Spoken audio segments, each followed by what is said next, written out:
سورہ فاتحہ.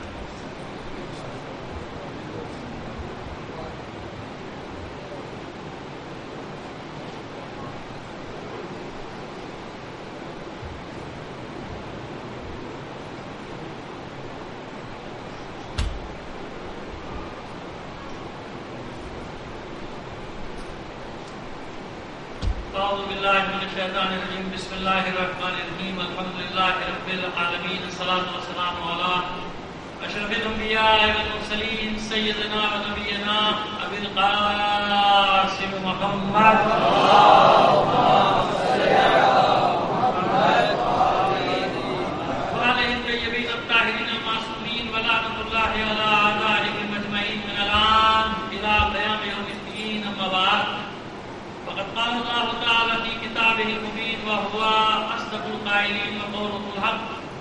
بسم الله الرحمن الرحيم. شهر رمضان الذي انزل فيه القرآن هدى للناس بينات من الهدى والفرقان. صلوات محمد عليه. اللهم صل على محمد وعلى محمد. آپ کا خاص طور میں نام لے رہا ہوں. اس میں اپنے مقبول فردا کو شامل کر کے فاتحہ پڑھ دیجیے گا. دوسرا فاتحہ پڑھ دیجیے گا. اب یہ مقبول حسین ہے یا مقبول یا کیا لکھتے ہیں؟ مقبل حسین. غلط سمجھ. مقبل حسین نصر میرباد فاطمہ بیگم حسین فرقار حسین. ان تمام کے استادات کے دیگر مضمون پہ لیے اور اپنے بھی تمام مضمون شہدا کو شامل کر کے سورہ فاتحہ پڑھ کر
بیماری میں روزے کی چھوٹ ہے نا بھائی. جب بیمار ہو تو روزہ رکھے گا. بڑھاپے میں اتنا ضعیف ہو جائے روزہ نہیں رکھتے رکھے گا. لیکن نماز کی چھوٹ ہے. اگر کھڑا ہو کے نہیں پڑھ سکتا بیٹھ کے پڑھنے ہے. بیٹھ کے نہیں پڑھ سکتا لیٹ کے پڑھ سکتا ہے. اور اشاروں سے جب تک پڑھ سکتا ہے اشاروں سے پڑھے گا. جب تک دماغ کام کر رہا ہے اب تک آنکھوں کے اشارے سے بھی پڑے گا. اب روزے کا حکم ہے ہر عبادت کا الگ الگ فلسفہ ہے نا. ہر عبادت کی الگ الگ حکمت ہے. روزے میں آپ کو رعایت دی گئی کہ نہیں دی گئی؟ غریب بھائی نہیں رکھو گے دیا دے تو یہ اتنے بوڑھے ہو گئے نہیں رکھ سکتے. ڈاکٹر بنا کے دیا روزے مت رکھیے گا. رکھ دیا دے دیا بھائی. اب آپ کو قضا بھی نہیں رکھنی تو رکھنی ہے قضا. نہ کفارہ دینا ہے نہ قضا رکھنا ہے. لیکن نماز دن میں کتنی بار واجب ہے؟ 8 نمازیں ہیں. اور عمر کی تو قید ہے کہ بوڑھے ہو جاؤ تو نہیں پڑھنا, بیمار ہو جاؤ تو نہیں پڑھنا, بے ہوش ہو جاؤ تو ہوش میں آؤ تو پھر پڑھنا برا نہیں لگے, پڑھنا نہیں پڑھنا. تو اگر ایک ایک نماز کی 60 نمازیں قضا ہوگی تو حکمت الہی میں ہمیں اپنے انگل پینچ نہیں اڑانی چاہیے. اسی طرح ہر عبادت بالکل الگ ہے. حج ایک بار ہونا چاہیے, یہ زندگی میں ایک بار. روزے تو ہر مہینے آتے ہیں نا, وہ سوری ہر سال آتا ہے نا رمضان کو. حج واجب کتنی بار ہے؟ ایک بار. کیوں؟ جو حج کر گیا ہمیں معلوم ہے. کہتا حج اب تو قضا ہوتے ہی واجب ہوتا ہے, قضا کیا ہوتا ہے؟ جب واجب ہو گیا تو حج کچھ کرنا ہے. قضا تو جب ہوگا جب مر جائے گا. مر جائے گا تو پیچھے والوں کو اس کی جگہ رکھنا ہے. وہ حج ایک بار کرنا ہے, ٹھیک ہے. ایک حج کا کفارہ 60 حج تو ہو نہیں سکتا, کیونکہ حج کے مخصوص ایام میں پوری دنوں میں ہوتا ہے. اگر نہیں جا سکا تو محرم میں جا کے حج کرنے سے رہا, رمضان میں بھی حج کرنے سے رہا. لیکن یہ میں جواب دے رہا ہوں کہ ظاہری طور پہ عقل کہہ رہے ہیں حکمت الہی کیا ہے وہ بہتر جانتا ہے, اللہ جانتا ہے. ہر عبادت کا منصوبہ بالکل الگ ہے. دیکھیے نماز ہماری خواتین کو ظاہر مرد اور عورتوں کے الگ الگ احکامات ہیں نا, سب کے الگ الگ احکامات ہیں. مخصوص ایام میں رمضان میں آ جائے تو روزے قضا رکھنے نا بعد میں 4 دن میں 5 دن میں 6 دن میں 7 دن میں رکھنے کہ نہیں رکھنے, روزے رکھنے. نماز اتنے دنوں کی نہیں پڑھنی. سمجھ میں آ گیا نا, اس میں ظاہر اس سے زیادہ اشاروں میں تو نہیں بات کی جا سکتی نا. تو جو مخصوص ایام ہوتی خواتین ان میں جو نماز 4 دن کی پڑھی نہیں پڑھنی نا, اس کی قضا تو نہیں ہوتی, مگر روزوں کی قضا. حالانکہ نماز زیادہ بڑا حکم کس کا ہے؟ اگر احکام کریں ہمارا سب عبادت کی حکمت الہی بہتر جانتا ہے. کہاں پر اس سارے احکامات کے الگ الگ حکمتیں, الگ الگ مقصد ہیں. ٹھیک ہے, اچھا اب آ جائیے آگے. ویسے یہ سوال تھوڑا سا غلط ہے لیکن پڑھ دیتا ہوں. روزے والی آیت کے ساتھ خصوصاً تقویٰ کا ذکر ہے, روزے رکھو تاکہ تقویٰ اختیار کرو, جبکہ نماز میں زکات میں دوسرے احکامات کے ساتھ تقویٰ کا ذکر نہیں ہوا. کس نے کہا نہیں ہوا؟ ہر عبادت کے ساتھ تقویٰ کا ذکر ہوا ہے. میں 2-3 مثالیں دے دیتا ہوں, آپ کو قرآن مجید پڑھ لیجیے. 250 سے 300 آیات ہیں جہاں عبادت تقویٰ کا یعنی عبادت کے ساتھ تقویٰ کا. پہلے تو میں بطور کلی بتا دوں, ذالک ومن یعظم شعائر اللہ فإنہا من تقوی القلوب. جو بھی اللہ کی نشانیوں کو عظمت دیتا ہے تو یہ تقویٰ کی وجہ سے ہے.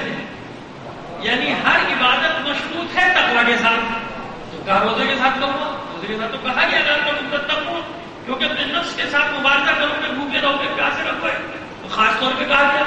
ورنہ ہر عبادت خود کتاب کے لیے شروع میں کہہ دیا گیا الف لام میم کے ذالک الکتاب لا ریب فیہ ھدی ہدایت المتقین کے لیے ہے. جتنی بھی یا ایھا الذین آمنوا اتقوا اللہ تقوی کی طرف بڑھو تو سارا سال روزے تھوڑی رکھو. اگر صرف روزہ تقوی روزے کے ساتھ مخصوص ہوتا تو ساری زندگی تقوی اختیار کرنے کا حکم کیوں ہوتا؟ یا ایھا الذین آمنوا اتقوا اللہ تقوی کی طرف بڑھو, یعنی ہر کام میں تقوی شرط ہے.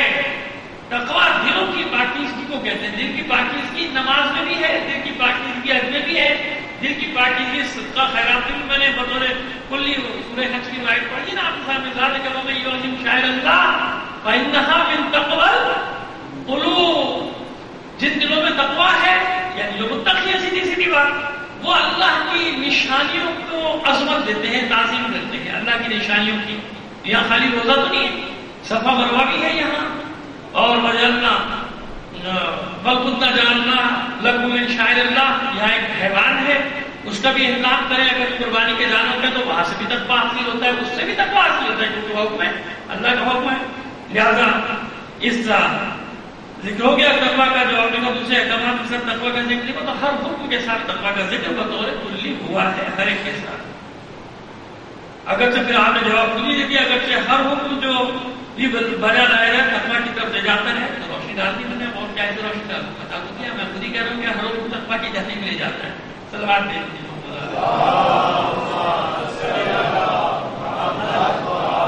نہیں ذرا اس میں تھکا ہوا ہوں, آپ تو نہیں ہے, ذرا بلند آواز سے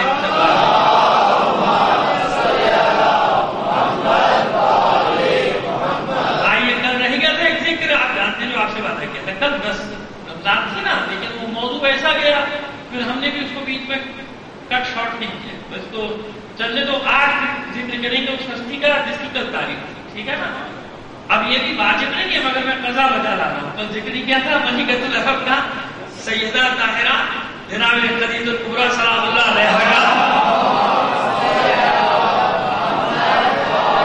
کیوں کیا کل وعدہ کر لیا تھا, کل تاریخ تھی نا, نہیں کر سکے, موضوع ایسا چلا. تو آج انشاءاللہ کوشش کہ ذرا سے کچھ فائدہ حاصل ہو جائے آپ کو اور ہمیں, ہم سب کو حاصل ہو جائے. مولا علی خان علی ابن ابی طالب علیہ السلام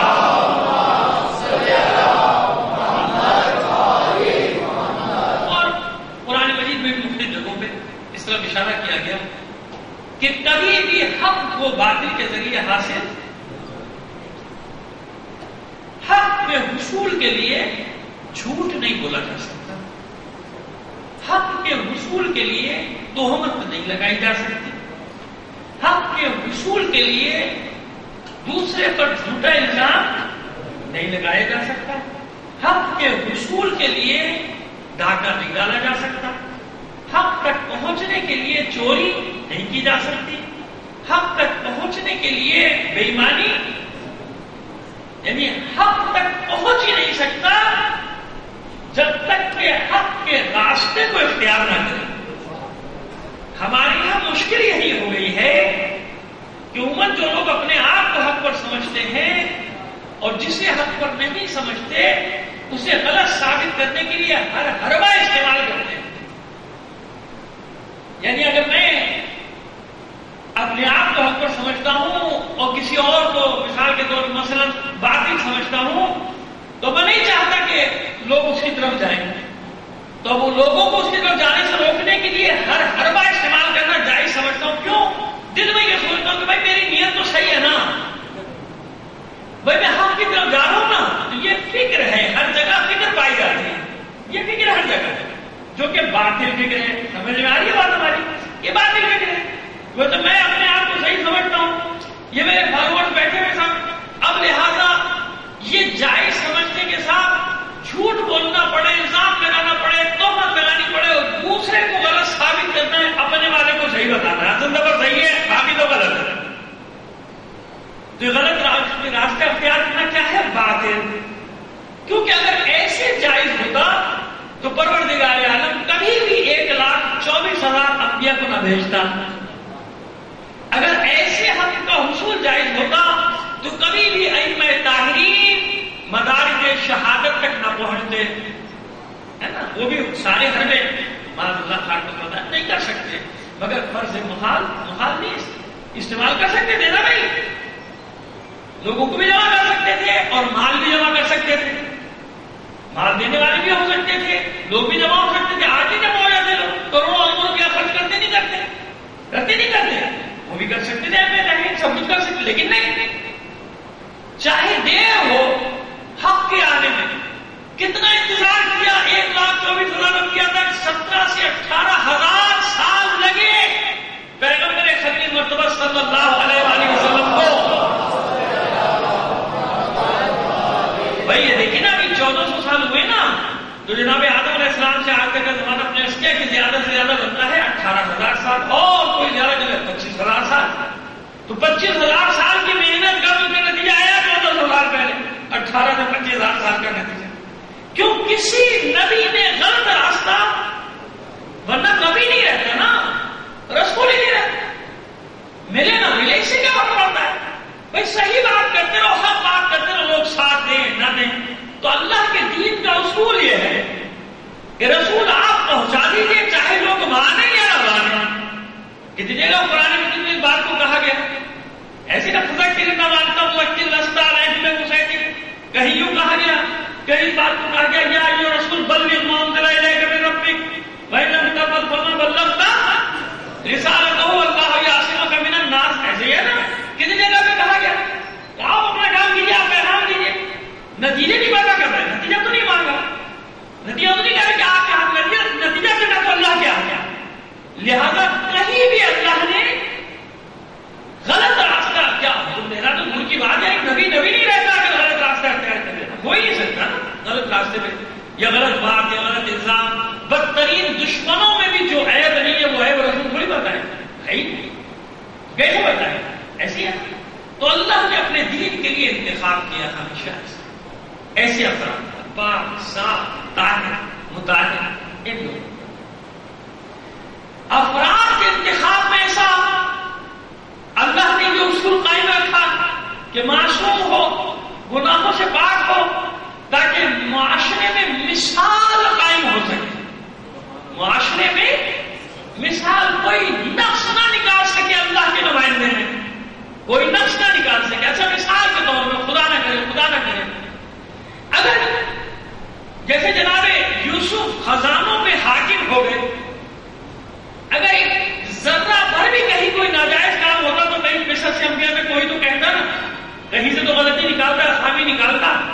نکال سکتا تھا نا کہ وہ تو بہت اچھے تھے، مگر یہ مالی معاملات ایسے ہی ہے نا. جناب سلیمان کتنا بڑا ملک دیا اللہ نے، مگر مالی معاملات میں کوئی گڑبڑ ہے نہیں ہے. تو بس یہ مشیت نے اصول طے کیا، افراد کا انتخاب کیا تو بالکل پاک صاف طاہر. بس اب ان تحریکوں میں، اس جد و جہد میں مال خرچ ہوگا کہ نہیں ہوگا نا. آج بھی ہو رہا ہے نا، آج بھی جس قسم کی تحریک چلاؤ، اچھی چلاؤ بری چلاؤ، اسلام کے نام پہ چلاؤ، کسی نام پہ چلاؤ، مال تو چاہیے نا، سرمایہ دار تو چاہیے نا کچھ.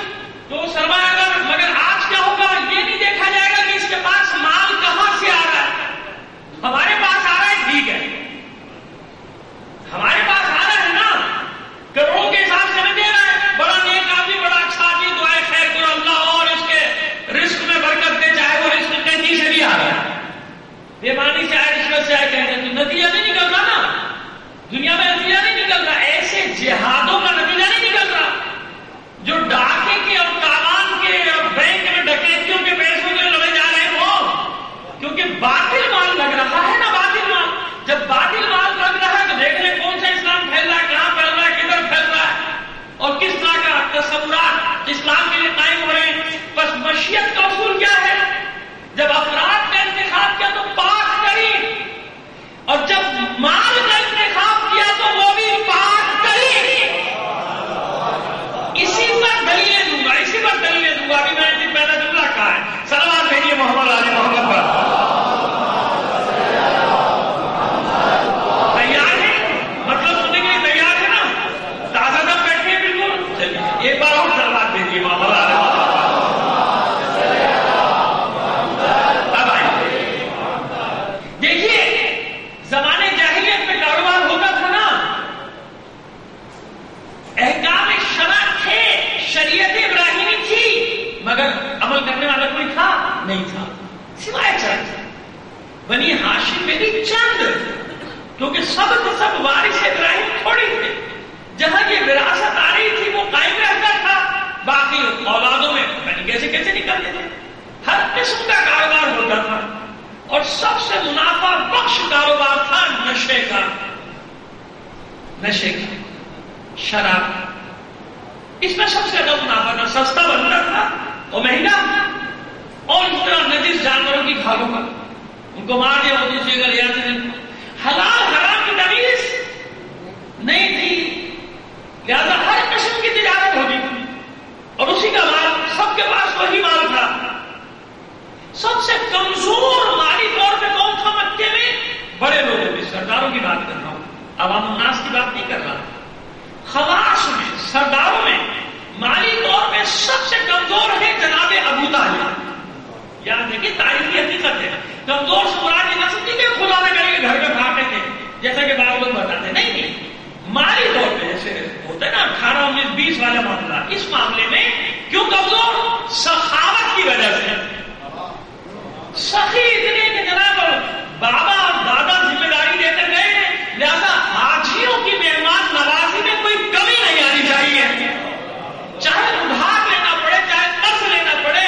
اپنے بھائی سے قرض لیا، جناب ابا سے قرض لیا، قرض لے کے مگر نہیں، حاجیوں کی خدمت جیسے میرا دادا کرتا تھا، جیسے میرا باپ کرتا تھا، ویسے خدمت. پانی بیچنا نہیں، بیچنے والے اسٹال الگ لگے ہوئے ہیں منرل واٹر کے، یہاں تو پانی پلایا جا رہا.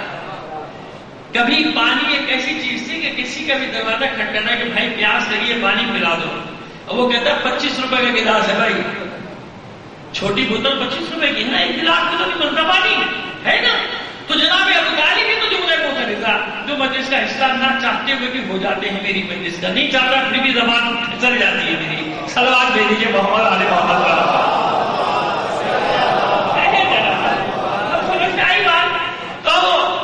سخاوت، اب سخاوت میں قرض کے بوجھ تلے دبڑے. پھر میں نے کہا اس کا یہ مطلب نہیں سمجھے گا کہ خدا نہ کرے تو گھر میں فاقے ہوتے تھے، نہیں. یعنی ان سرداروں کے طبقے میں، صاحبان حیثیت کے طبقے میں جناب ابو طالب کم تھے. اس لیے پناہ تو قرار دیا،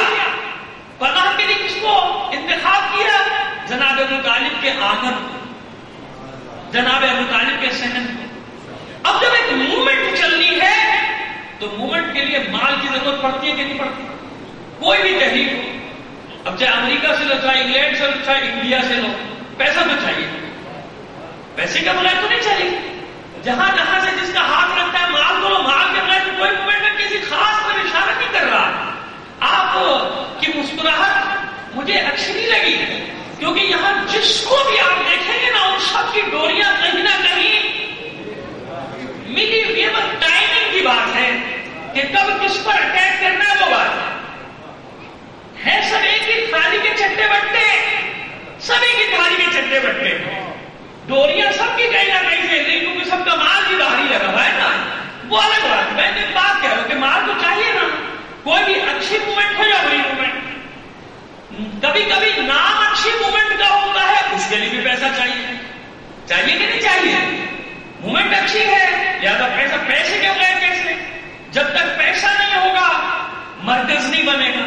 جب تک مرکز نہیں بنے گا موومنٹ آگے نہیں چلے گی. اور اس میں بڑی بڑی باتیں ہیں، بس کہاں تک جاؤں نہیں جانا چاہتا، لیکن خیر ضرورت تو ہے نا. اب اس میں پیسہ کہاں سے آ رہا ہے؟ آپ یہ کوئی نہیں سوچتا کہ کہاں سے آ رہا ہے، کون دے رہا ہے. بھائی یہ جو مجھے پیسہ دے رہا ہے، یہ پیسہ بھی پاک ہے یا نہیں؟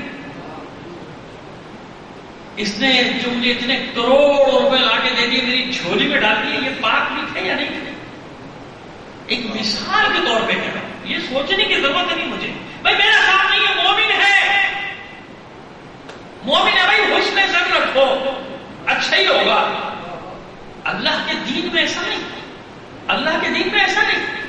کیونکہ اتنی بڑی موومنٹ چلنے والی ہے نا، اتنی بڑی موومنٹ چلنے والی. اسلام ایک انقلاب آنے والا ہے. حجاب میں مال چاہیے بھائی، ضرورت ہے، مادی چیزوں کی ضرورت ہے، روپے پیسے کی ضرورت ہے.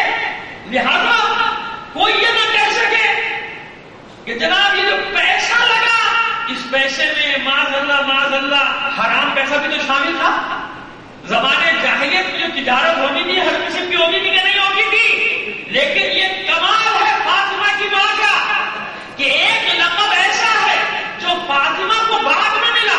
بے شک اس عالم ملکوت میں سب سے پہلے فاطمہ ہی کو یہ لقب ملا ہوگا، مگر میں دنیا کی بات کر رہا ہوں، میں دنیا کی بات کر رہا ہوں کہ یہ لقب فاطمہ کی ماں کو حاصل ہے کہ فاطمہ زہرا سے پہلے طاہرہ کا لقب اس کی ماں کو زمانے جاہلیت میں کفار قریش دے چکے تھے. جناب خدیجہ کو خدیجہ کے نام سے نہیں طاہرہ کے نام سے پکارا کرتا تھا. سلام کے لیے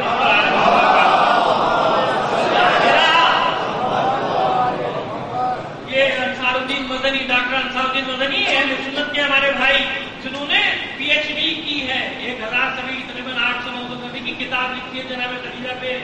یہ ان کی پی ایچ ڈی کا تھیسس ہے، کسی شیعہ کی بات نہیں ہے اس میں.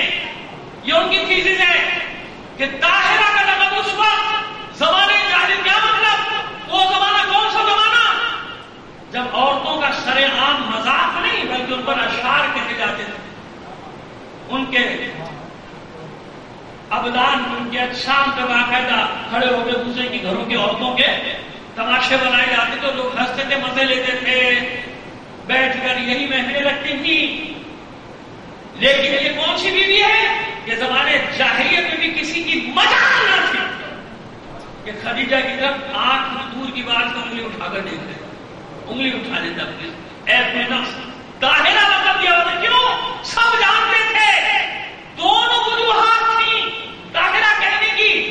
اب یہ پوچھئے ان سے کہ اگر پہلے شادیاں ہوئی تھیں تو کفار قریش نے طاہرہ کیوں کہا؟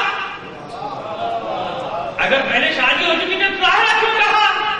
دونوں معنی ہیں اس میں. اس لیے کہ کوئی مرد آ ہی نہیں سکتا تھا اس خاتون کی زندگی میں جس کے رحم مبارک کو اللہ نے ارحام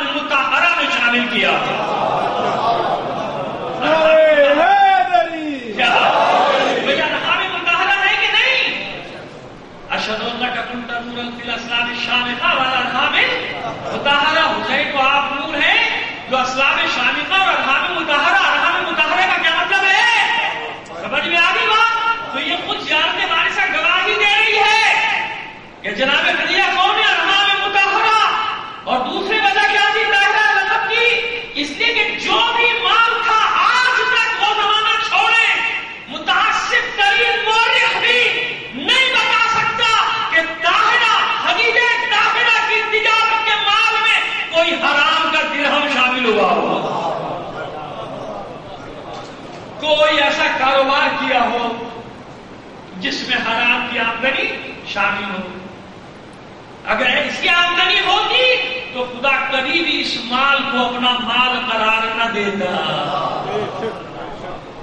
اس کا مال ہے جسے اللہ نے اپنا مال کہا ہے.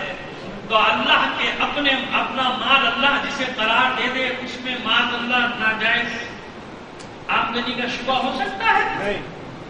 وَوَجَدَكَ عَائِلًا فَأَغْنَىٰ. اے حبیب ہم نے آپ کو تندرست پایا نا. اتنی بڑی موومنٹ چلے گی, اتنا بڑا انقلاب آئے گا, اس کے لیے ہم نے آپ کو تندرست پایا. یعنی اتنے مالی وسائل آپ کے پاس نہیں تھے, آپ پریشان تھے نا. اتنی بڑی موومنٹ کیسے چلے گی, اتنی بڑی تحریک کیسے چلے گی؟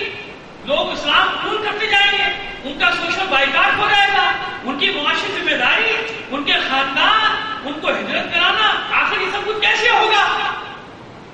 آج بھی ایسے ہی ہوتا ہے نا بھائی, ہر چیز کا سوچنا پڑتا ہے. زخمی ہو گیا تو کیا ہو گیا, شہید ہو گیا تو کیا کرنا پڑے گا, جیل چلا گیا تو کیا کرنا پڑے گا, گھر والے آگے لڑیں گے, مروا دیا بچوں کو ہمارے, ہے نا. ایک انسانی فطرت کی بات ہے بھائی. موومنٹ چلے گی, تحریک چلے گی, نتیجہ آپ پریشان تھے رسول, مت پریشان ہو. ہم نے آپ کو تندرست پایا, ہم نے آپ کو مالی طور پہ کمزور پایا. وَوَجَدَكَ عَائِلًا فَأَغْنَىٰ. تو کیا ہم نے آپ کو غنی نہیں کر دیا؟ کیا ہم نے آپ کو مال نہیں دے دیا؟ تو کس کا مال ہے جسے اللہ نے اپنا مال قرار دیا؟ یہ آیت سب سے بڑی دلیل ہوئی نا کہ جس طرح پاک ترین نفوس کا اللہ نے اپنے دین کو آگے بڑھانے کے لیے انتخاب کیا, جس طرح پاک ترین خون کا ایسے خون کہ جسے اللہ نے اپنا خون قرار دیا. یاد ہے ہماری مجلسوں میں پڑھی سار اللہ پہ سلام علیکم سار اللہ ہے وبنا سارے پاک ترین خون جسے سار اللہ کہا گیا. اسی طرح یہ وہ پاک ترین مال, کتنا مال آج کے حساب سے بھی ارب پتی نہیں کھرب پتی ثابت کر دیا دلیل سے. ہوتا یہ ہے حد سے زیادہ جو بکرات بن جاتا ہے, بکرات نہیں بننا چاہیے. جتنا پڑھا ہے اتنی حد کر دیں. ہمیں بھی پتا ہے کہ کس کس کے دروس کو پڑھ کے کون کون بکرات بن جاتا ہے. میں بھی آیت اللہ جواد عاملی کی کتاب لے کر بیٹھ جاؤں اور آپ کو نہ بتاؤں یہ آیت اللہ جواد عاملی کا درس ہے جو آپ کے سامنے پڑھ رہا ہوں, تو آپ کہیں گے بہت بڑا یہ تو سکرات اور بکرات, کیونکہ آپ کو عربی کہاں دی ہے سب کو, کوئی کدو کا بات ہوگی نا. آپ کو سب کو فارسی کہاں نہیں پڑھی, کدو کا بات ہوگی. الیکشن بھول کے اٹھاؤں سارے اور آپ کے سامنے بکرات بن کے بیٹھ جاؤں. یہی تو خیانت, یہی تو بددیانت. جن علماء کا صدقہ کھا رہے ہو ان کا نام تو لیا کرو. جن علماء کے نام پہ دکانیں چمکا کر بیٹھے ہو ان کا ذکر کرتے ہوئے زبان میں لفظش کیوں آ جاتی ہے؟ ان کا بھی تو ذکر کیا کرو نا. بس میں نے کہا زبان پھسل جاتی ہے, جو بات نہیں کرنا چاہتا وہ بھی کر جاتا ہوں. صلوات کے لیے محمد علیہ محمد. کتنا تو ان بکراتوں کی بات کر رہا تھا کہ جب مجھے ایسے طالب علم نے کہا کہ جناب خدیجہ کی جو تجارت تھی اس تجارت کا سامان 40,000 روپئے بن جاتا تھا. کتنے؟ تو بڑا برا لگ گیا بکرات. پورے اشرے پڑ ڈالے اس پہ. یہ جھوٹ بولتے ہیں ممبر پہ بیٹھ کے, جھوٹ قرار دے دیا. جھوٹ بولتے اس بیان سے کام لیتے, مبالغہ کرتے, غلو کرتے. بتائیے مکہ کتنا بڑا تھا اور نیچے جو بکراتوں کے جس کو شہر میں آئے ہوئے لوگ نا عقل محبوس, باہر سوچنے پر پابندی, خبردار ادھر ادھر کی نہیں سننی ہے.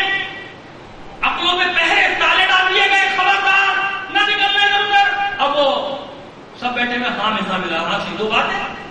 مکہ کتنا بڑا بھائی, آج 40,000 اونٹ نہیں کھڑے ہو سکتے, اس زمانے میں کیا کھڑے ہوگا 40,000 اونٹ کتنا بڑا. جھوٹ بولتے ہیں ممبر پہ بیٹھ کے 40,000 اونٹ 40,000 اونٹ. موبائل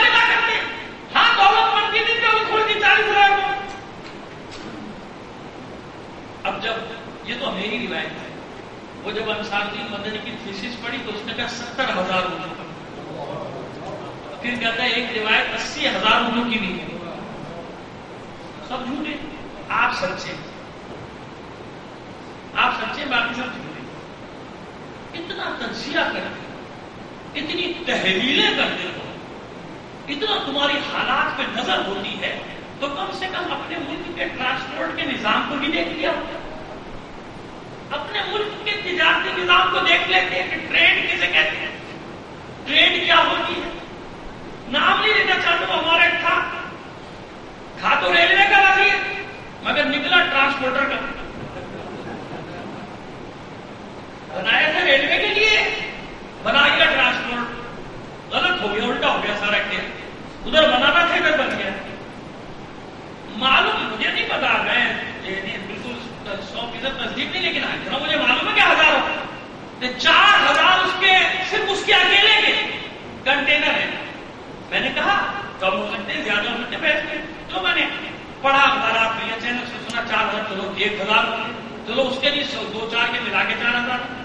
پاکستان میں کتنے کنٹینر ہیں؟ لاکھوں کے حساب سے ہیں کہ نہیں ہے؟ کراچی سے روزانہ صرف پورٹ سے 15,000 کنٹینر نکلتا ہے، 15,000 صبح سے شام تک نکلتا ہے، تو مہینے میں کتنا ہو گیا؟ لگاتے رہیے 4.5 لاکھ، کیونکہ روزانہ وہی تو نہیں نکل رہا نا، جو جا رہا ہے تو مہینے بعد واپس آتا ہے۔ 4.5 لاکھ کنٹینر، صرف کنٹینر، بسوں کی بات نہیں کر رہا، ٹرکوں کی باتیں نہیں کر رہا، ٹرینوں کی باتیں نہیں کر رہا، کراچی سے مہینے میں جو کنٹینر نکلتا ہے صرف پورٹ سے، سائٹ ایریا کی بھی بات نہیں کر رہا، مل ایریا کی بھی بات نہیں کر رہا، 4.5 لاکھ کنٹینر ایک مہینے میں نکلتا ہے۔ اگر فقراء کو یہ بتا دو تو کہے گا اچھا کراچی میں کھڑا کہاں ہوتا ہے 4.5 لاکھ کنٹینر؟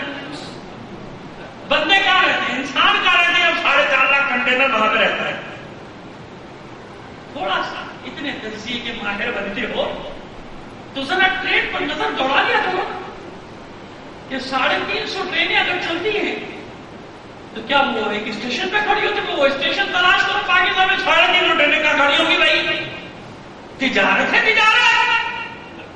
آپ میں کتنے تعلیم پیشہ لوگ ہیں، جانتے نہیں جانتے اس بات کو کہ لاکھوں کنٹینر، ہزاروں کنٹینر لوگوں کے پاس ہے، بس سے کتنی بسوں کے بیڑے ہیں کہ بس سروس کے سینکڑوں، تو کوئی ایک گھنٹے میں کھڑی رہتی ہے، وہ 735 شہروں میں صبح سے شام تک دوڑتی رہتی ہیں۔ جب انہیں ایک کمپنی کی بسوں کو شمار کرو تو کوئی کہے گا میری 4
شہر جیسے یثرب ایک شہر ہے، سنا ایک شہر تھا، عدن ایک شہر تھا، پھر شامات جس میں حماس، بحرین کا علاقہ، جبل عامر کا علاقہ.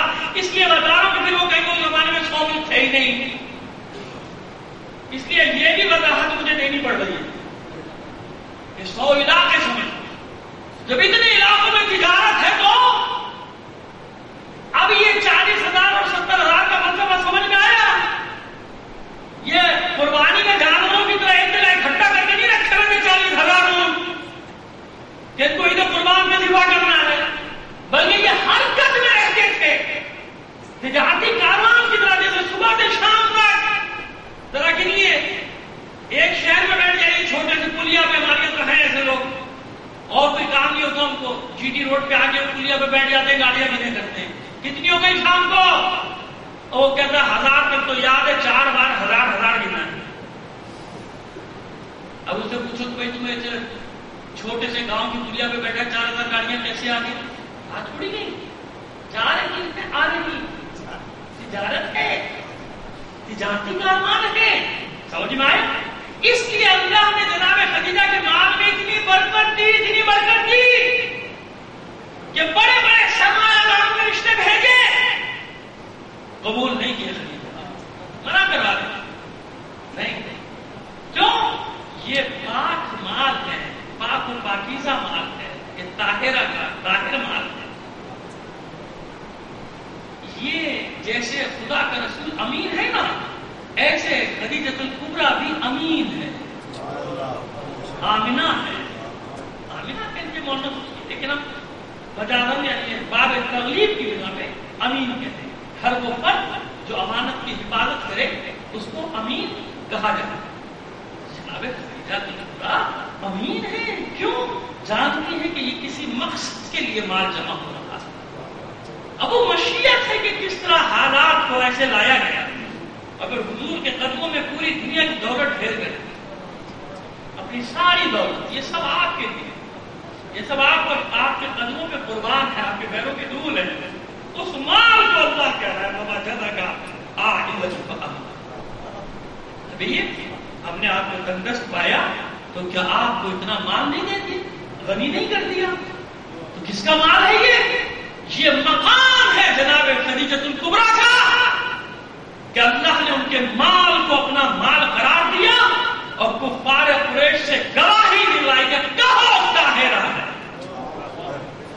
ملکۃ العرب اس معنی میں نہیں ہے کہ وہ کوئی ملکہ تھی، ہم بادشاہ تھوڑی کی سرکاری سرکت تھا، نہیں، بلکہ اتنی بڑی خاتون تھی کہ عرب کہنے میں مجبور تھے کہ یہ ملکۃ العرب ہے.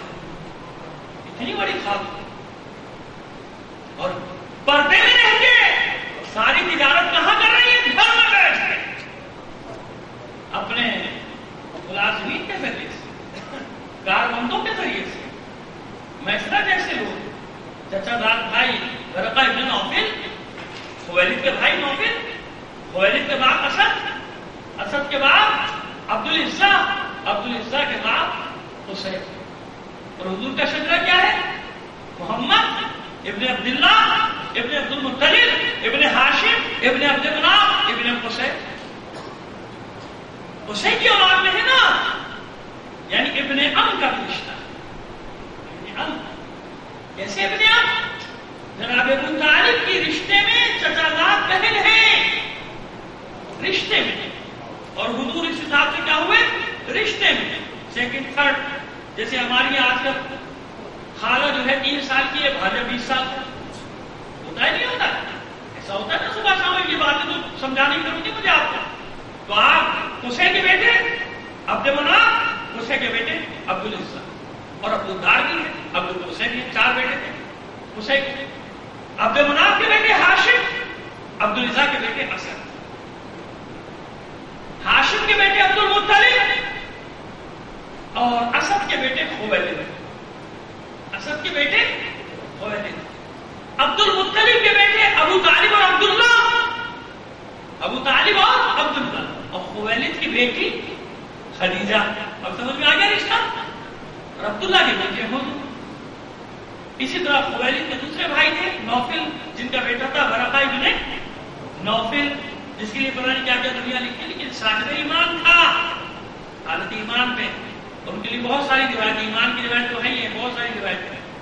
اور یہی کہا کہ کاش تو میرے سامنے اپنی رسالت کا اعلان کرتا تو میں نہ صرف ایمان کا اعلان کرتا اس پر ایمان لانے کا بلکہ اس پر جان بھی قربان کرتا. برکہ کے نام بھی بہت بڑے عالم تھے اپنے زمانے کے.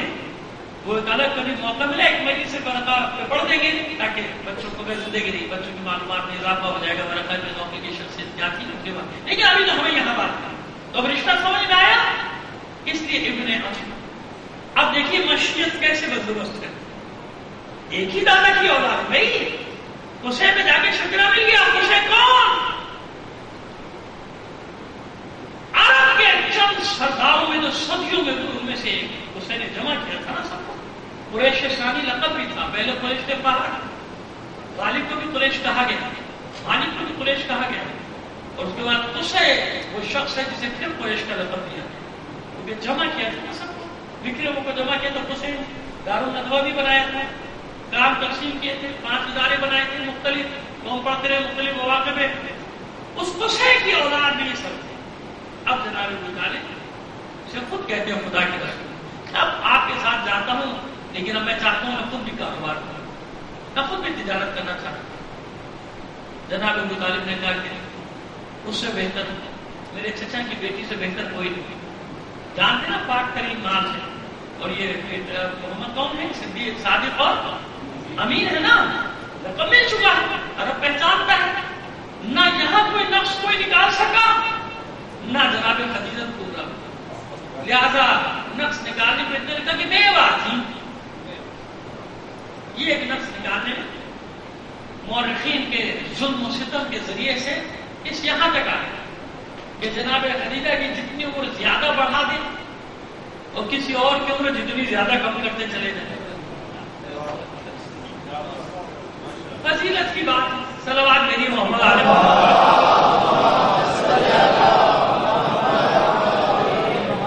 خیر. بس یہ ہے وہ فضیلت الکبریٰ طاہرہ جس کے مال کو اللہ نے منتخب کیا. اچھا یہ بتائیے کہ عبد کے بعد کیا خدا کے رسول نے منع کر دیا کہ نہیں خواتین یہ کام نہیں کر سکتی, تجارت نہیں کر سکتی, آپ نہیں کی, منع کیا نہیں کیا نا. یعنی بتایا کہ اگر خاتون باشعور ہو, اتنا شعور رکھتی ہو, کوئی حرج نہیں, تجارت کرنے میں کون سا حرج ہے. بلکہ اسی خاتون کے مال سے اسلام پھیلا, آگے بڑھا. اور یوں کہہ دو کہتے ہیں کیا ایک عموماً غلط نہیں جو بھی کہا جاتا ہے کہ ابو طالب کا حکم ہے سب, جس نے قربانیاں دی. میں آپ سے پوچھتا ہوں کیا خدیجہ کا حکم نہیں؟ اگر ابو طالب کا بیٹا علی ہے تو فاطمہ کس کی بیٹی ہے؟ فاطمہ کس کی بیٹی ہے؟ اب آپ سوچیے کہ اللہ نے حضور فاطمہ کے لیے جس رحم مطہرہ کو مسکن قرار دیا ہو, اس بیوی کا کیا مقام ہوگا اللہ کی بارگاہ میں؟ کیا مقام ہوگا اس فاطمہ؟ ملکۃ العرب ہونے کے باوجود جو قربانیاں نہیں ہیں جناب خدیجہ میں, تو خون وہ ہے کہ نہیں ہے, ارحام مطہرہ میں ہے کہ نہیں ہے. لہذا کربلا میں جو خون بہا صرف اولاد ابو طالب نہیں تھی, خدیجہ کا خون بھی ہے, خدیجہ کے بچے ہیں سب. اگر علی ابو طالب کا بیٹا ہے تو فاطمہ خدیجہ کی بیٹی. اگر حسین کا دادا ابو طالب ہے تو نانی کون ہے, نانا کون ہے؟ جناب خدیجہ اور رسول ہے نا, یہی ہے نا. لہذا پاک ترین خون چاہیے تھا اسلام کی بقا کے لیے, تو اس کے لیے بھی انتخاب ہوا خدیجہ کا. اور پاک ترین مال چاہیے تھا تو اس کے لیے بھی انتخاب ہوا خدیجہ کا. بس ایک فرق یاد رکھنا, جب کوئی کچھ نہ مانا تو کہنا بس اتنا یاد رکھ لو کہ دینے والے کا ہاتھ اور ہوتا ہے, لینے والے کا ہاتھ اور ہوتا ہے. خدیجہ کا ہاتھ دینے والا ہاتھ ہے, جس نے اسلام کو دیا ہے, جس کے پیسے سے بیت المال بنا ہے. بیت المال میں مال دینے والا اور ہوتا ہے, بیت المال سے تنخواہ لینے والا اور ہوتا ہے.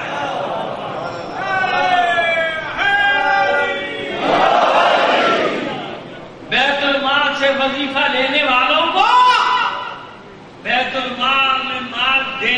کے برابر نہ لاؤ، نہ لا سکتے ہو، خدیجہ نے دیا ہے، اوروں نے لیا ہے، حق جتا جتا کے لیا ہے۔ اگر خدیجہ اپنے حق جتانے پہ آ جائے تو دے سکے گا کوئی نہیں ہے۔ اس لیے یہی وہ نفوس ہیں، ایک نفس نہیں ہے، اس میں ایک نفس نہیں ہے، نفس اور نفس میں بڑا فرق ہے، باریک بات۔ نفس ایک نفس نہیں ہے، نفوس ہے کہ جنہوں نے مرضیاں خریدی ہیں، اللہ کی مرضیاں ہیں۔ ایک بتائیے کہ سب کا ملتا ہے، فرمائشی پروگرام بھی ملتے ہیں، میں نہیں کہہ رہا، میں نے تو ٹی وی پہ دیکھا، لوگوں نے کلپ دکھائی کہ کیسی کیسی فرمائشیں کرتے تھے خدا کے رسول سے۔ ناچ گانوں کی بھی کلپ آئی، بعد میں مہنگی پڑ گئی لوگوں کو، لیکن مجھے ایک بات بتائیے، سب سے طویل وقت کس نے گزارا رسول کے ساتھ؟ ازواج مطہرات، امہات المومنین میں سب سے طویل، کیونکہ جس سے بھی آپ کیا جناب خدیجہ کے انتقال کے بعد ہی کیا نا، پردہ فرمانے کے بعد ہی کیا نا، کتنی زندگی گزاری ہے؟ 26 سال۔ کسی اور زوجہ نے اتنا وقت گزارا رسول کے ساتھ؟ 26 سال میں ضعیف سے ضعیف روایت لا دو، یا ایک بات لا دو کہ خدیجہ نے کبھی گلہ کیا ہو، خدیجہ نے کبھی شکوہ کیا ہو، جناب خدیجہ کبھی، اب کیا جملہ نکلنے والا تھا روک لیا میں نے، کبھی تجسس ہوا ہو کہ رسول کہاں ہے؟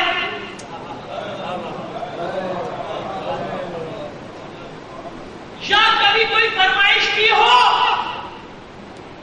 خدا کے رسول مجھے یہ لا دیجیے، مجھے یہ دے دیجیے، اب میں عمر زیادہ تھی، فرمائشیں کیا کریں؟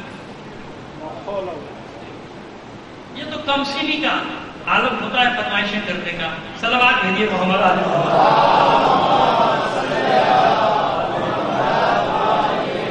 خیر چھوڑیے، پتہ نہیں کہاں سے کہاں بات جائے گی، لیکن بات ہے خدیجہ الکبریٰ کی اور خاتون، یہ سب نے گواہی دی، جو ذکر سننے سے جلتے تھے انہوں نے بھی گواہی دی کہ آخر وقت تک رسول خدیجہ کو ہی یاد کرتے تھے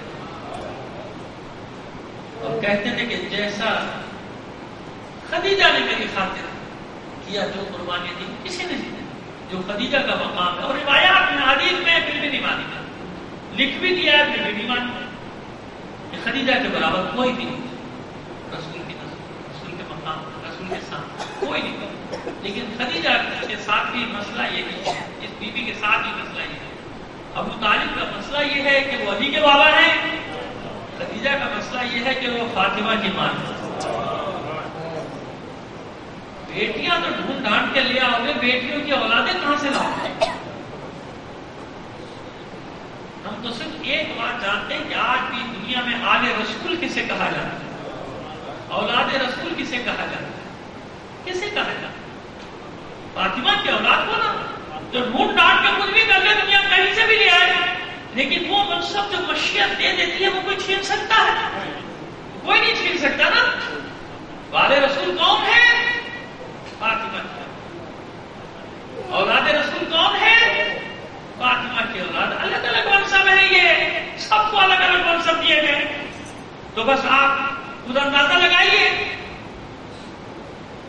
کہ 4 یا 5 منتخب خواتین کائنات ان میں ایک ہے خدیجہ الکبریٰ کی ساتھ ہے، لیکن سب کچھ ہونے کے باوجود خدیجہ جانتی ہے کہ میری بیٹی سیدہ نساء عالمین ہے۔ شاید یہی سبب رہا ہے کہ جب دختر رسول 5-6 سال کی ہے، 4-5 سال کی ہے، جبھی جناب خدیجہ کا انتقال ہوا، ورنہ جانتی ہے خدیجہ جیسے خدا کے رسول اپنی بیٹی کے احترام میں کھڑے ہو جاتے ہیں۔ یاد ہے یہ روایت سب جگہ ان کے بھی، ہماری اپنی بچی کے احترام میں کھڑی ہوتی اور کسی کے نہیں، لیکن جب بیٹی آتی تھی تو بیٹی کے احترام میں سنت رسول نہیں ہے، سنت رسول ہوتی تو ہر باپ اپنی بیٹی کے لیے کھڑا ہو جاتا، لیکن فعل ہمیشہ انجام دیا مگر سنت رسول قرار نہیں پایا. کیوں؟ سب جانتے ہیں کہ فاطمہ کا مقام کچھ ہو. ایک ظاہری مقام بتا دوں اور پھر منزل کی طرف آئے. ظاہری مقام یہ ہے فاطمہ کا کہ جب آپ اپنی صاحبزادی سے محبت کا اظہار کرتے تھے، اپنی بیٹی سے محبت کا اظہار کرتے تھے تو کچھ لوگ چل جاتے ہیں. خدا کے رسول غضبناک ہو کر کہتے ہیں کہ تمہیں نہیں مانتا فاطمہ کیا ہے. اور پھر جناب خدیجہ کا ذکر کرتے ہیں. اور پھر کہنے والا کہتا تھا کہ آپ اب تک معاذ اللہ اس بوڑھی خاتون ہو گیا. کبھی کبھی غضبناک ہوتے کہ رسول خود کہتے ہیں کہ غضبناک ہو کر خدا کے رسول کھڑے ہیں. تم میں سے کوئی بھی ایسا نہیں جو خدیجہ میری لیے. خدیجہ نے اس وقت میرا ساتھ دیا جب کوئی بھی میرا ساتھ دینے والا نہیں تھا. ہر مصیبت میں ساتھ ہے. بے شک وفادار وہی خواتین ہوتی ہیں جو صرف اچھے وقت میں نہیں، کڑے ترین وقت میں اپنے شوہروں کا ساتھ دیتی ہیں. ورنہ اس معاشرے میں ایسا بھی ہے کہ شوہر کے حالات خراب ہوئے، چلیے چھوڑ کے جب حالات اچھیں گے تو آ جائیں گے بھائی یہ فاقے کرنے تھوڑی آئے تمہارے پاس. صبح شام مجھے یہ چیزیں دیکھا کریں. میں بطور کلیہ بیان نہیں کر رہا، میں کیا کہہ رہا ہوں کہ جہاں ایسا ہے وہاں ایسا ہے، جہاں ایسا ہے وہاں ایسا ہے. یعنی بعد میں مقام ملنے کے بعد، فتوحات کے بعد جتنے بھی آ جائیں، لیکن ایسے وقت میں جو بیوی سونے کا نوالا یا سونے کا چمچہ منہ میں لے کر دنیا میں آئی ہو اور اس نے شاہ میں بھی طالب کی کھائی سے 3 سال تک کی سختیاں، قربانی کی داستان، ایسی داستان کہ قیامت تک کوئی اس کا مثال لا نہیں سکتا، پیش نہیں کر سکتا. مسجد نبوی کی بنیادوں میں خدیجہ کا مال ہے. اسلام کی بنیادوں میں خدیجہ کے جگر کے ٹکڑوں کا خون ہے. یہ تاریخی حقائق ہیں، کوئی انہیں مسخ نہیں کر سکتا. اور آج بھی دنیا کے سامنے ہے. سب کچھ سامنے آ رہا ہے کہ نہیں آ رہا؟ دریا کے 2 کنارے جو کبھی بھی مل نہیں سکتے آپس میں. ایک ہی دریا ہے، ایک ہی اسلام ہے، مگر 2 کنارے جو آپس میں کبھی مل نہیں سکتے. جہاں خدیجہ کا کردار ہے، جہاں علی اولاد علی کا کردار ہے، جہاں فاطمی سیرت ہے، جہاں کربلا کی سیرت ہے، وہاں دلیری تو ملے گی، شجاعت تو ملے گی، مگر ظلم نہیں ملے گا. ظلم نہیں ملے گا. کمزور پر ظلم نہیں کرے گا. دشمن پر قابو پانے کے بعد بھی ظلم نہیں کرے گا. ظلم نہیں کرے گا. کیوں؟ سیرت علی سامنے ہے.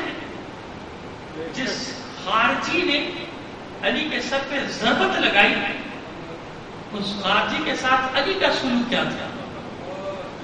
اس کی رسیاں ڈھیلی کرو، اتنی سختی سے نہ باندھو. جرم کیا ہے نا اس نے، ٹھیک ہے، اس کو جرم کی سزا ملے گی، میں دیکھوں گا. یا پھر جو قاتل کی سزا ہوتی ہے وہ سزا دے دیں. اس نے جرم کیا ہے، مگر اسے بھوکا کیوں رکھا؟ اس نے جرم کیا ہے، اسے پیاسا کیوں رکھا؟ خود پانی پینے سے پہلے پوچھ رہے اس کو دیا؟ حق بتا دیں. تو جہاں یہ کریکٹر ہوگا وہاں ظلم، جہاں یہ ظلم نظر آ رہا ہے، سمجھ میں آ رہا ہے نا؟ آج 2015 میں یقین آ گیا نا لوگوں کو کہ کربلا میں کیا ہوا ہوگا. کہ مبالغہ نہیں کرتے ہم اگر ہم بتاتے ہیں کہ 6 ماہ کے بچے کو بھی تیر جفا سے قتل کیا. مبالغہ نہیں کرتے اگر ہم کہتے ہیں کہ حسین کے کڑیل جوان علی اکبر کے کلیجے میں برچھی اتاری. مبالغہ نہیں کرتے ہم اگر ہم کہتے ہیں کہ حسین کی لاش کو گھوڑوں کی کاپوں نلے پامال کیا. مبالغہ نہیں کرتے اگر ہم کہتے ہیں کہ خیموں کو جلا کے لوٹ لیا گیا، رسول و خدیجہ کی بیٹیوں کے سروں سے چادریں چھین لی گئی. مبالغہ نہیں کرتے، بلکہ ہمیں تو معلوم ہی نہیں کہ کیا کچھ ہوا ہوگا، ہمیں نہیں معلوم. جتنے واقعات ہمارے سامنے آئے تو بس انہیں پہ تکیہ کرتے ہوئے بات کریں. اب سمجھ میں آ رہا ہے آج 2015 میں جب یہ ہو سکتا ہے کیسے کیسے ظلم و ستم اور کس طرح دردناک طریقے سے مارا جا رہا ہے مظلوموں کو, ٹکڑے ٹکڑے کر کے مارا, ٹکڑے ٹکڑے. اس زمانے میں تو لوگوں نے انعام کی لالچ میں ہر ظلم ہر جرم بتایا. جس ملعون نے اس دستے کی سربراہی کی تھی, جس دستے نے حسین کے لاشوں کو پامال کیا تھا, یہ اس کے جملے ہیں, یہ اس کے جملے ہیں. مقاتل الطالبین یہ اس کے جملے ہیں, میں نہیں کہہ رہا ہوں. مناقب ابو طالب کے ساتھ مناقب ابو طالب جہاں واقع کربلا میں تھے اس کے جملے ہیں کہ ابن زیاد کے دربار میں جا کر اس نے فخر سے بیان کیا تھا تو ہمیں پتا چلا ہے یہ اس نے بیان کیا تھا کہ مجھے انعام دے. ابن زیاد میں اس دستے کا سردار تھا جس نے حسین کے لاشوں کو گھوڑوں کی ٹاپوں تلے پامال کیا, اور ساتھ ہم نے حسین کے لاشے کو اس طرح پامال کیا تھا جیسے گیہوں کو چکی کے دو باٹوں کے درمیان میں پیسا جاتا. یہ تاریخ ہے, یہ مبالغہ نہیں ہے, یہ فعل انجام دینے والی یہ خود لفظ ہے. اس لیے میرا امام زمانہ فریاد کر رہا ہے میرا سلام ہو اس لاشوں جسے گھوڑوں کی ٹاپوں تلے اس طرح پامال کیا گیا تھا کہ اس کے جوڑ جوڑ بند بند الگ ہو گئے,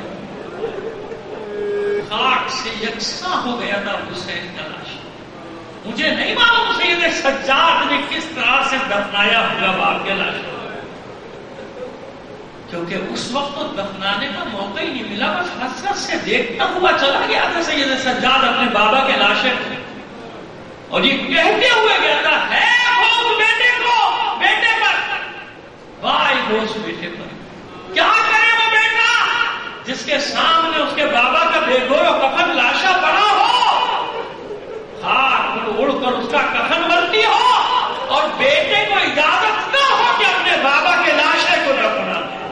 اللہ لعنت اللہ علی القوم الظالمین فسيعلم الذين ظلموا ایام منقلب ينقلبون. بارک اللہ فی حق محمد وعلی محمد وعلی سری اپنی آجات اپنے امام زمانہ کے توسل سے تیری بارگاہ میں پیش کر. دنیا میں جہاں کہیں بھی مومنین آباد کی جان مال عزت و آبرو کی حفاظت فرما. عزاداران حسین کو پھر تو امان میں رکھ, تو مومنین عزادار کے جرم میں شہید کر دے کہ انہیں شہداء کربلا کے ساتھ محفوظ فرما. جو بیمار ہیں بہت سارے مومنین مومنات نے اپنے مریضوں کی شفا یابی کی دعا کے لیے کہیں, دعا کریں بے حق بیماری کربلا خاص طور پہ ہمارے دوست رمضانی صاحب مریض ہے, دعا کریں بے حق بیماری کربلا ان سب کو صحت کاملہ و عاجلہ عطا. باری الہ جو وسیع ہیں ان جلد از جلد قید سے رہائی عطا فرما, مقبول سے ان کے قرضوں کو ادا فرما. جو بے روزگار ہیں انہیں روزگار دے, جو برسر روزگار ہیں ان کے رزق حلال میں برکت عطا فرما. باری الہ ہم اس قابل نہیں, اس قابل بنا دے جب تیری آخری عزت کا ضرور ہو تو مشکلنا سے سپاہیوں میں شامل ہو سکتا. ہمارے ملک کی حفاظت فرما, ہماری سرحدوں کی حفاظت فرما. دہشت گردوں کو نیست و نابود کر دے, ان کے ٹھکانوں کو برباد کر دے, ان کے سرپرستوں کو ذلیل و رسوا کر دے. مجاہدین مومنین جہاں کہیں بھی ظلم کے خلاف برسر پیکار ہیں, مومنین کو فتح و نصرت عطا فرما. دشمنان اسلام دشمنان اہل بیت کو شکست فاش سے بچا. تاجیل فرما. ذکر امام زمانہ میں آپ سے درخواست کروں گا تمام شہداء اپنے مرحومین میں شامل کر لیں, خاص طور پہ تین نام مقبل حسین نقوی, میرے باپ فاطمہ بیگم و سید افضال حسین, ان سب کے لیے ایک بار سورہ فاتحہ اور 3 بار سورہ اخلاص کی